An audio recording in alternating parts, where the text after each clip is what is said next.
దేవుని నామకు మహిమ కలుగును గాక. Heavenly light ministries global prayer tower ఆధ్వర్యంలో జరుగుతున్న ఉదయకాలపు స్తుతి ఆరాధన కూడికొచ్చిన మిమ్మల్ని అందరినీ ప్రేమపూర్వకంగా ఆహ్వానిస్తున్నాను.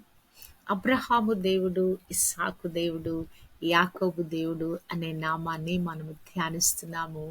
వారి వారి గుణలక్షణాల్లో నుంచి దేవుడు వారి దేవుడుగా పరిగణింపబడటానికి వారు ఎటువంటి ప్రవర్తన కలిగి ఉన్నారు, ఎలాగున దేవునికి ప్రీతి పాత్రమయ్యారు, ఎలాగున దేవుడు వారి దేవుడను అనిపించుకోవటానికి దేవుడు ఎలాగున అది ఎంతో ఇష్టంగా భావించి వారి గురించి మాట్లాడి ఉన్నాడు, వారి దేవుడును అని ప్రకటించుకున్నాడు అనే విషయాలు మనం ధ్యానిస్తూ వస్తున్నాం. నిన్నటి దినము ఇస్సాకు యొక్క విధేయత గురించి మనము ధ్యానించాము. యవనస్తుడైన కుమారుడు మరి ముసలివాడైన తండ్రిని రెసిస్ట్ చేయకుండా మరి అతనిని ఆ యొక్క బలిపీఠం మీద ఎక్కించి బంధించినప్పుడు మరి వధకు సిద్ధమైన గొర్రె పిల్లవలే ఎలాగున మౌనంగా ఉండి ఆ యొక్క బలియాగానికి సిద్ధపడ్డాడో ఆ కుమారుని యొక్క విధేయత నిన్నటి దినం మనం నేర్చుకుని ఉన్నాం. మరి ఇస్సాకు గురించి మనము ధ్యానించాలంటే ఆయన ఒక గొప్ప ప్రార్థన వీరుడై ఉన్నట్లుగా మనము చూడగలము. ఒక విశ్వాస వీరుడై ఉన్నట్లుగా మనము చూడగలము. మరి విధేయత చూపుట, దేవుడు చెప్పిన మాటను విధేయత చూపిన విషయంలో చూస్తే, మరొక సందర్భంలో చూస్తే మరి అతను కరువు వచ్చిందంట. కరువు వచ్చినప్పుడు అతను ఐగుప్తు వెళ్ళాలని ప్రయాణం చేస్తున్నాడంట. కానీ దేవుడు అతనిని మరి ఐగుప్తు వెళ్ళొద్దని హెచ్చరిక చేస్తాడు. ఆదికాండము 26 అధ్యాయము 1 వచనం నుంచి చూస్తే, అబ్రహాము దినములలో వచ్చిన మొదటి కరువు గాక మరి యొక్క కరువు ఆ దేశములో వచ్చెను. అప్పుడు ఇస్సాకు గెరారులోనున్న ఫిలిష్తీయుల రాజైన అబీమెలెకు నొద్దకు వెళ్ళెను. అక్కడ యెహోవా అతనికి ప్రత్యక్షమై, నీవు ఐగుప్తులోనికి వెళ్ళక నేను నీతో చెప్పు దేశమందు నివసించుము, ఆ దేశమందు పరవాసియుండుము, నేను నీకు తోడయుండి నిన్ను ఆశీర్వదించెదను. అతను సాధారణంగా ఐగుప్తులో మరి ఆహారం ఉన్నట్లుగా, మరి అబ్రహాము కూడా కరువు దినాలలో ఐగుప్తుకు వెళ్ళినట్లుగా మరి చిన్ననాట మరి యొక్క ఇస్సాకు గమనించిన వాడై ఆయన కూడా ఐగుప్తుకి వెళ్ళటానికి ప్రయత్నించాడు, కానీ దేవుడు అతనిని వెళ్లకుండా నివారించాడు. గెరారులోను నువ్వు నివసించు, నువ్వు ఐగుప్తుకు వెళ్ళవద్దు, నేను చూపించిన ఈ దేశంలో ప్రస్తుతానికి నువ్వు ఇక్కడే ఉండు, నేను పోషిస్తాను. ఈ కరువు దినాలలో ఆ కరువు యొక్క ప్రభావము నీ మీద లేకుండా నేను చేస్తానని దేవుడు అతనితో మాట్లాడుతున్నాడు.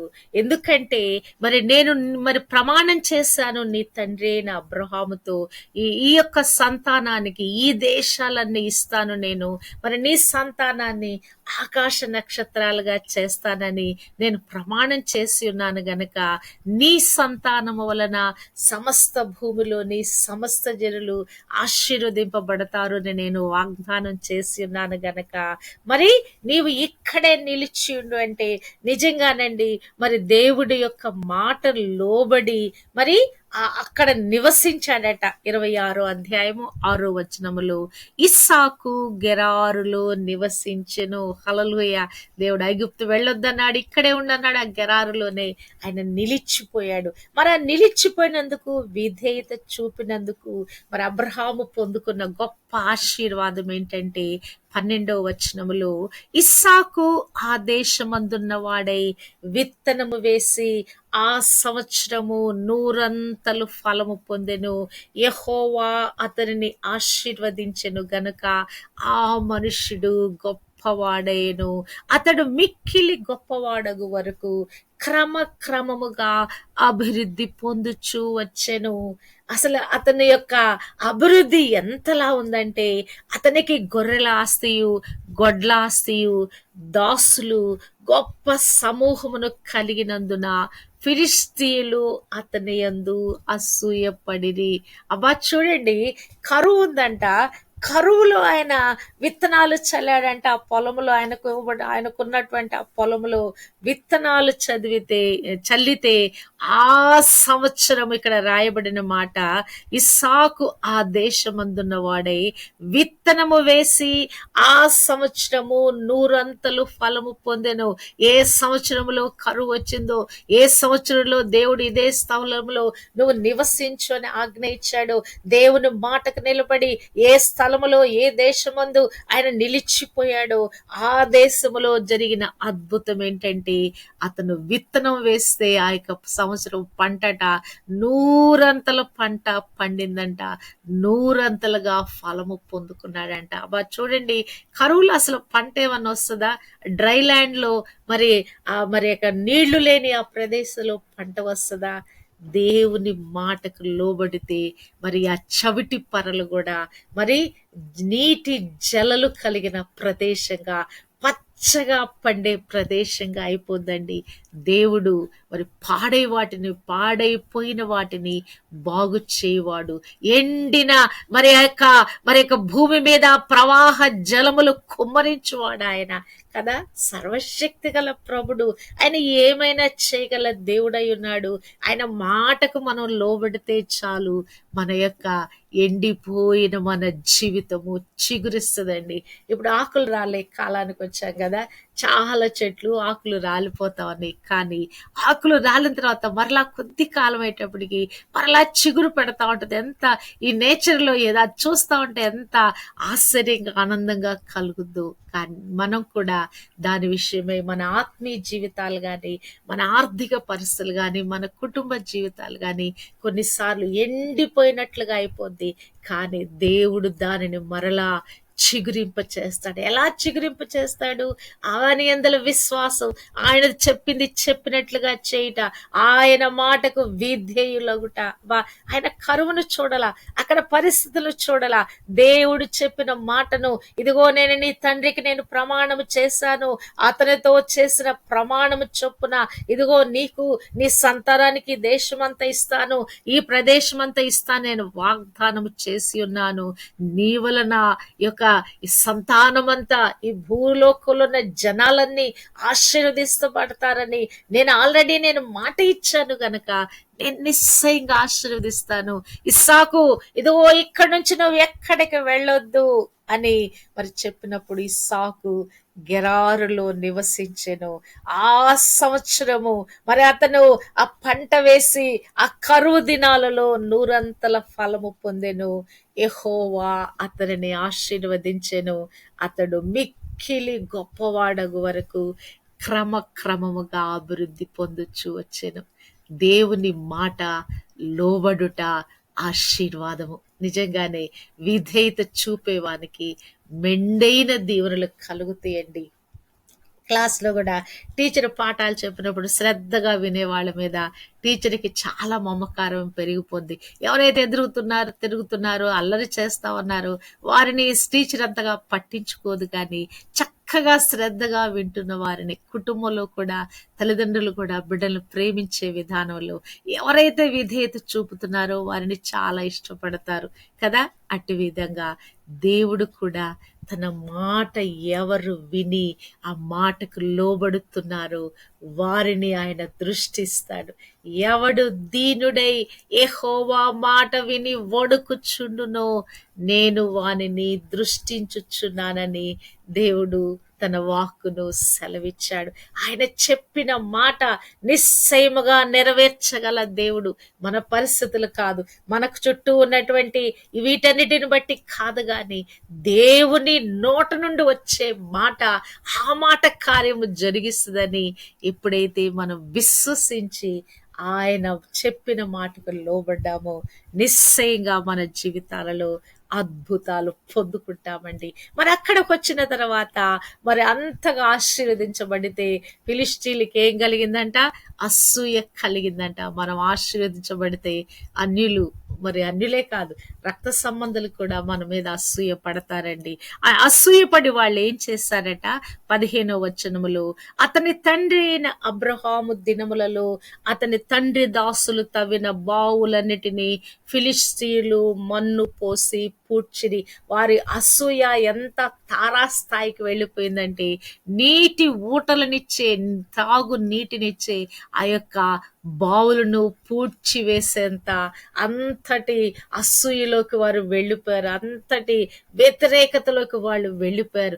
ఎలాగున ఈ యొక్క ఇతనికి ఆశీర్వాదాన్ని మనం ఆపివేయగలమని వారు చాలా ప్రయత్నించారు. మరి అక్కడ నుంచి అబీమెలెకు వచ్చి, నువ్వు మాకంటే గొప్ప జనం గలవాడవు, బహుబలం కలవాడు, మా ఇద్దరి నుంచి వెళ్ళిపోమని ఇస్సాకుతో చెప్తే మళ్ళా అక్కడ నుంచి ఆయన లోయలోకి వెళ్ళాడంట. గెరారు నుంచి గెరారు లోయలో గుడారం వేసుకున్నాడంట. మరి అక్కడ కూడా మళ్ళా అబ్రహాము దినాల్లో మరి తవ్విన బావులను మరలా తవ్విస్తే అక్కడ కూడా వచ్చి వాళ్ళు మరి ఆ యొక్క ఫిలిస్తీన్లు వచ్చి మరలా పూడ్చి వేశారంట. మరలా తర్వాత అక్కడ వాళ్ళు మరి బావి తవ్వారంట. దాసులు 26:19. మరియు ఇస్సాకు దాసులు ఆ లోయలో త్రవ్వగా జలలు గల నీళ్ల బావి దొరికెను. హల్లెలూయా.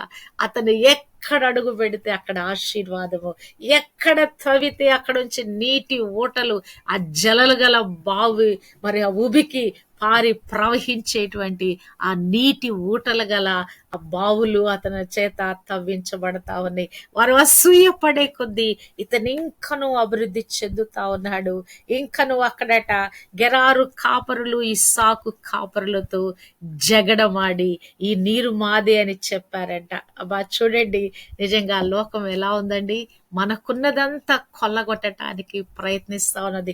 ఎవరు ఆశీర్వదించబడుతున్నారు, వాడి ఆశీర్వాదాలని దొంగిలించటానికి, మోసంతో అవన్నీ లాక్కోటానికి వారన్నీ కూడా ప్రయత్నిస్తా ఉన్నారు. అతను ఏం చేశాడు, సరే వదిలిపెట్టేశాడు. దానికి కూడా జగడమాడారని దానికి సిత్నాను పేరు పెట్టి వదిలేశాడంట. మళ్ళా అక్కడ నుండి మరలా వెళ్ళి దూరం వెళ్ళి ఒక బావి తవ్వించాడట. ఎడము కలుగు చేసి ఉన్నాడు వీరి నుంచి అని అక్కడ దానికి బైర్షబా అని పేరు పెట్టాడంట. అక్కడ చేసిన పని ఏంటంటే అక్కడ అతడొక బలిపీఠము కట్టించి యెహోవా నామమున ప్రార్థన చేసి అక్కడ తన గుడారమును వేసెను. మరి ఆ రాత్రి కాలం దేవుడు మరలా అతన్ని దర్శించాడంట. 26-24లో ఆ రాత్రియే యెహోవా అతనికి ప్రత్యక్షమై, నేను నీ తండ్రి అయిన అబ్రహాము దేవుడను, నేను నీకు తోడయ్యున్నాను గనక భయపడకుము. వారు ఎన్ని చేసినా నీకు వ్యతిరేకంగా మరి శత్రువులు ఎన్ని చేసినా కానీ నువ్వు భయపడొద్దు. నేను నీకు తోడుగా ఉన్నాను. నేను ఒక మాట ఇచ్చాను, నిన్ను ఆశీర్వదిస్తానని. నిశ్చయముగా నిన్ను ఆశీర్వదిస్తాను, నువ్వు భయపడొద్దంటే అక్కడ అతను ఒక బలిపీఠము కట్టి యెహోవా నామమున ప్రార్థన చేసెను. అప్పుడు ఇస్సాకు దాసులు అక్కడ బావి త్రవ్విరి. హల్లెలూయా. అక్కడ బావి తవ్వితే మరలా నీళ్లు వచ్చినాయంట. మరి అద్భుతంగా మరి అక్కడ దేవుడు మరి అతనికి ఆశీర్వాదం ఇస్తా ఉన్నాడు. మరలా అబీమెలెకు వచ్చి మరలా అతనితో సమాధాన పడుతున్నాడట. 29వ వచనములో, మరి నిన్ను సమాధానముగా పంపివేస్తేమి కనుక నీవును మాకు కీడు చేయకుండానట్లు నీతో నిబంధన చేసుకొందుమని అనుకొంటిమి. ఇప్పుడు నీవు యెహోవా ఆశీర్వాదము పొందిన వాడనిది. మరి ఇప్పుడు వాళ్ళకి మనసు వెలిగింది. ఎంత గొడవ చేసినా, ఎంత అసూయపడినా, ఎంత బావుల్ని పూడ్చివేసినా, ఎంత జగడమాడినా, ఎంత ఇవి మావి అని చెప్పినా, అక్కడి నుంచి అతను పంపివేసినా గాని దేవుని హస్తము అతనికి తోడున్నట్లుగా మరి వారు గమనించిన వారే తిరిగి సమాధాన పట్టానికి వచ్చారు. ముందేమో అతన్ని పంపించి వేశారు, కానీ తిరిగి వచ్చి సమాధాన పడతా ఉన్నారు. ఇస్సాకు వారిని సాగనంపగా వారు అతని యొద్ద నుండి సమాధానముగా వెళ్ళిరి. తెల్లవారునప్పుడు లేచి వారు ఒకరితో ఒకరు ప్రమాణము చేసుకునిరి. అతడు వారికి విందు చేయగా వారు అన్నపానములు పుచ్చుకొనిరి. అక్కడ మరి ఆ యొక్క అబీమెలెకు వారందరూ కలిసి వచ్చారంట. వారందరికీ చక్కని విందు చేసి ఆ రాత్రి కాలం ఆతిథ్యం ఇచ్చాడట. ఉదయకాలము వారు సమాధానముగా వెళ్ళిపోయారంట. ప్రార్థనా జీవితం కూడా మనం చూసినట్లయితే విధేయతతో మరి కలిసి ఉంటదండి ప్రార్థనా జీవితము. అబ్ర మరి యొక్క మరి ఆ దాసుడు వెళ్ళి రిబ్కాని తీసుకుని వస్తా ఉన్నాడు.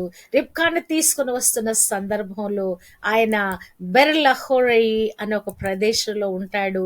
మరి తల్లి చనిపోయింది. తల్లి చనిపోయినాక మరి తర్వాత మరి అతను ఒక ప్రదేశానికి వచ్చి ఉంటున్నాడు.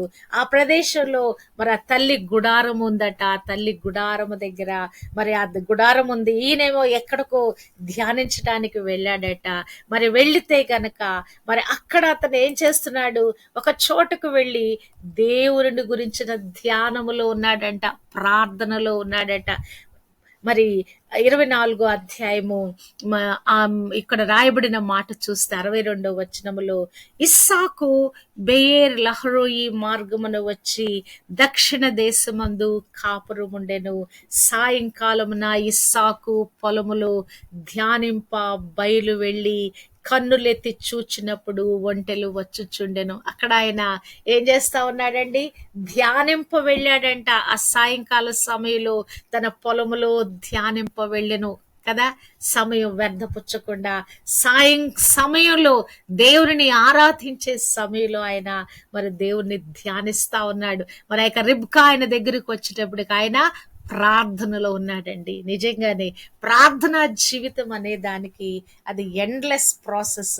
నిరంతరము మనం ప్రార్థించునే ఉండొచ్చు. లేకుండా సమయానికి 6 గంటలు, 3 గంటలు, 9 గంటలు, 12 గంటలు, 3 గంటలు, 6 గంటలు, ఇలాగనే సైకిల్గా రాత్రి పగలు మనము నిరంతరము ఆయనకు ఆ సమయ ప్రకారంగా కూడా ప్రార్థన చేయొచ్చు. సమయమున్న కొలది ప్రార్థన చేయొచ్చు. మరి ఆయన యవనస్తుడైన వాడుగా ఉన్నాడు, పెళ్లి కావలసిన వాడుగా ఉన్నాడు, కానీ దేవునిని ప్రార్థించువాడుగా ఉన్నాడు. అసలు ఆయన ప్రార్థన జీవితం ఆ పీక్ స్టేజ్ మనం చూస్తే గనక వీళ్ళకి వివాహం అయినప్పుడు 40 సంవత్సరాలట. మరి ఆయన మరి ఎంతో మరి దుఃఖంలో ఉన్నాడు. అప్పటికి తల్లి చనిపోయి మరి ఎంతో దుఃఖంలో ఉన్నాడు. మరి దుఃఖంలో ఉన్నప్పుడు నిజంగానే దేవుడు ఆ దుఃఖాన్ని భర్తీ చేయడానికి రిబ్కా అనేటువంటి ఒక మరి సాటి అయిన సహాయాన్ని తీసుకొచ్చాడు దేవుడు. 24:67 చూస్తే, ఇస్సాకు తల్లి అయిన షారా గుడారంలోనికి రిబ్కాను తీసుకొని పోయెను. అట్లు అతడు రిబ్కాను పరిగ్రహింపగా ఆమె అతనికి భార్య ఆయను. అతడు ఆమెను ప్రేమించెను. అప్పుడు ఇస్సాకు తన తల్లి విషయమై దుఃఖ నివారణ పొందెను. హల్లెలూయా. రిబ్కాను పరిగ్రహిస్తున్నాడు. ఆ పరిగ్రహించిన సమయంలో ఆయనకి తల్లి ఎడలో ఉన్నటువంటి ఆ దుఃఖ నివారణ కలిగిందంట. సాధారణంగా మరి మగపిల్లలు తల్లికి మరి అటాచ్ చేయి ఉంటారు. ముఖ్యంగా లేక పుట్టిన పిల్లలైతే చాలా తల్లికి అటాచ్ అయిపోతారు. 15-16 సంవత్సరాలు వారికి 10th మరి ఆ ఇంటర్మీడియట్ ఏజ్ వచ్చిందాక ఎంత సన్నిహితంగా ఉంటారు. ఆ తర్వాత న్యాచురల్ గా దూరం అయిపోతారు అనుకోండి. మరి తల్లి అంటే ఎంతో మమకారం. ఆ కుమారుని కూడా ఆ తల్లి ఎంతో లేక పుట్టిన కుమారుడని ఆ తల్లి ఆ కుమారుని ఎంతగానో ప్రేమించి మరి ఆ పెంచి ఉండొచ్చు. ఆ తల్లి యొక్క ఎడబాటు అతను మరి తట్టుకోలేని పరిస్థితిగా ఉంది. ఇప్పుడు రిబ్కా ద్వారా అది రీప్లేస్ అయినట్లుగా ఆ దుఃఖ నివారణ పొందినట్లుగా మనము చూడగలము. కానీ అంతగా ఉన్నటువంటి వారి జీవితంలో ఆమెకి పిల్లల కలగపోవటము మరి దేవుడు అతను ప్రార్థించుట ద్వారా నిజంగానే దేవుడు అద్భుతం చేశాడండి. నిజంగానే మరి ఆ రిబ్కా నిమిత్తంగా అతను ప్రార్థన చేశాడంట. ప్రార్థన చేసినప్పుడు ఆమెకు మరి కవలలు పుట్టినట్లుగా మనము చూడగలం. 25 అధ్యాయము 20వ వచనంలో, అతడు రిబ్కాను పెండ్లి చేసుకున్నప్పుడు 40 సంవత్సరముల వాడు. ఇస్సాకు భార్య గొడ్రాలు గనక అతడు ఆమె విషయమై యెహోవాను వేడుకొనెను. యెహోవా అతని ప్రార్థన వినెను గనక అతని భార్య అయిన రిబ్కా గర్భవతి ఆయను. హల్లెలూయా. మరి వారికి కవలలు పిల్లలు పుట్టారు, ఏశావు యాకోబులు. మరి చూడండి, ఈ ప్రార్థనా జీవితము మరి ఆయన ఎంత ప్రార్థనా వీరుడు కాకపోతే, ఎంత ప్రార్థనా శక్తి కలిగిన వాడు కాకపోతే, అతని భార్య గురించి ప్రార్థన చేస్తే, ఇస్సాకు భార్య గొడ్రాలుగా ఉంటుండగా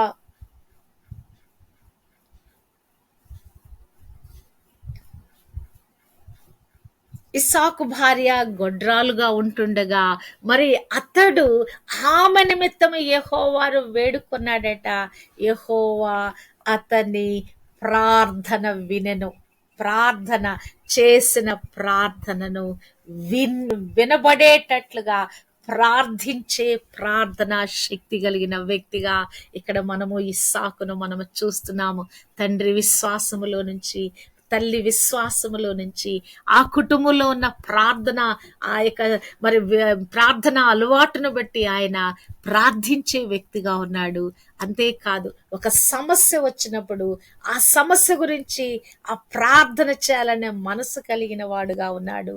అట్టి విధంగా అతను ప్రార్థన చేయగా యెహోవా అతని ప్రార్థన వినెను గనుక హల్లెలూయా అతని భార్య అయిన రిబ్కా గర్భవతి ఆయను. నిజంగానే ఇస్సాకు జీవితంలో విధేయత, మరి చెప్పిన మాటకు లోబడటం, విధేయత మనం చూచాము. రెండవదిగా మనం చూచినట్లయితే మరి మరి బలి అర్పణలో తను తాను విధేయుడుగా చేసుకున్నాడు. రెండవదిగా దేవుడు ఉన్నమన్న చోట ఉన్నాడు, కరువైనా కూడా. మరి అంతేకాదు, సమాధానముతో జీవించేవాడుగా కదా.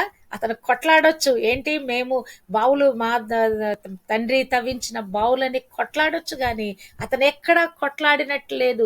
ఎంతో పీస్తో ఉన్నాడు. మరి ఆ యొక్క సమాధానంతో నిండి ఉన్నాడు ఆయన. మరి దాటి వెళ్ళిపోతా ఉన్నాడు, కానీ వారితో కొట్లాట్ల. అక్కడ నుంచి దాటి ఆ ప్రదేశం నుంచి ప్రయాణమై వెళ్ళిపోతా ఉన్నాడు. మరి అక్కడ తిరిగి బయర్షుబా అనే చోట మరి దేవుడు అతన్ని దర్శించి మరలా అతనిని, ఇదిగో నిన్ను ఇటు విధంగా నిన్ను ఆశీర్వదిస్తానని మరలా అతనికి ప్రత్యక్షం కావటం, అతను అక్కడ బలిపీఠం కట్టి ప్రార్థన చేయటం కదా. మరి ఆ యొక్క రిబ్కాను పరిగ్రహించే సమయంలో కూడా ప్రార్థనలో ఉన్నట్లుగా మనం గమనించటం. అంతేకాదు, తమకున్న కొరత, తమ కుటుంబ జీవితంలో వారికున్న కొరత విషయంలో కూడా ప్రార్థించే వ్యక్తిగా ఉన్నట్లుగా ఇస్సాకు నుంచి మనం నేర్చుకున్నాం. ఇటువంటి గుణలక్షణాలు కలిగిన ఒక వ్యక్తిని దేవుడు మరి ఏమంటున్నాడు, అతని దేవుడును, ఇస్సాకు దేవుడును అని తన్ను తానుగా పిలిపించుకుంటున్నాడు. నిజంగానే వీరికున్న గుణలక్షణాలు మనము కూడా మనం కలిగి ఉంటే నిశ్చయముగా దేవుడు నీ దేవుడు నా దేవుడని నిశ్చయముగా పిలిపించుకోవటానికి ఆయన ఇష్టపడతాడండి. హల్లెలూయా. ఇస్సాకు వంటి గుణలక్షణాలు మనము కలిగి ఉందుము కాక. ఇంక నువ్వు రేపటి దినం దేవుని చిత్తమైతే ఇంకొన్ని మాటలు ఉన్నాయి ఇస్సాకు గురించి, వాటిని మనము ధ్యానించుదాము. ఇస్సాకు యొక్క విశ్వాసము మరి గురించి రేపటి దినం మనము ధ్యానిద్దాము. ఇస్సాకు యొక్క విధేయత, ఇస్సాకు కలిగిన సమాధానకరమైన జీవితము, ఇస్సాకు యొక్క ప్రార్థన జీవితము మనము కలిగి ఉండటానికి దేవుడు తన కృప మనకు దయచేయును కాక. ఆమేన్. ఎవరైనా సాక్ష్యాలు ఉంటే చెప్పండి.